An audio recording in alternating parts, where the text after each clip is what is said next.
Lower and upper limit within it.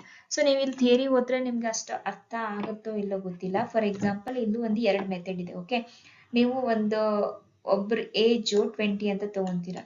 So ಇದ್ರಲ್ಲಿ categorise ಮಾಡಬೇಕಾದ್ರೆ ಒಂದು ಮೆಥಡ್ ಅಲ್ಲಿ ಏನ್ ಮಾಡ್ತೀವಿ, 10 to 20 ಅಂತ ಹೇಳಿ ಒಂದು ಮ್ಯಾಗ್ನಿಟ್ಯೂಡ್ ಅನ್ನು ರೆಡಿ ಮಾಡ್ತೀವಿ. ಮತ್ತೆ ನೆಕ್ಸ್ಟ್ ಏನ್ ಬರ್ತೀವಿ, 20 to 30 ಬರುತ್ತೆ. ಸೊ ಇಲ್ಲಿ ಕನ್ಫ್ಯೂಷನ್ ಆಗುತ್ತೆ. ಏನು ಅಂತಂದ್ರೆ ನಾವು ಈ ಕ್ಯಾಟಗರಿಲಿ ಹಾಕ್ಬೇಕಾ 20 ಇಯರ್ಸ್ ಇರೋರ್ನ, ಈ ಇದ್ರೊಳಗೆ ಹಾಕೊಳ್ಬೇಕಾ ಅನ್ನೋದು ಕನ್ಫ್ಯೂಷನ್ ಆಗುತ್ತೆ. ಸೊ ಅದಕ್ಕೆ ಅವ್ರು ಏನಂತ ಹೇಳಿದ್ರೆ, exclusive method ಅಲ್ಲಿ we don't put any item that is equal to the upper limit of a class in the same class. We put it in the next class. equal ಆಗಿತ್ತಂದ್ರೆ ನಾವು ಆ class ಅಲ್ಲಿ ಹಾಕಲ್ಲ, next class ಅಲ್ಲಿ ಹೋಗ್ತೀವಿ ಅಂತ.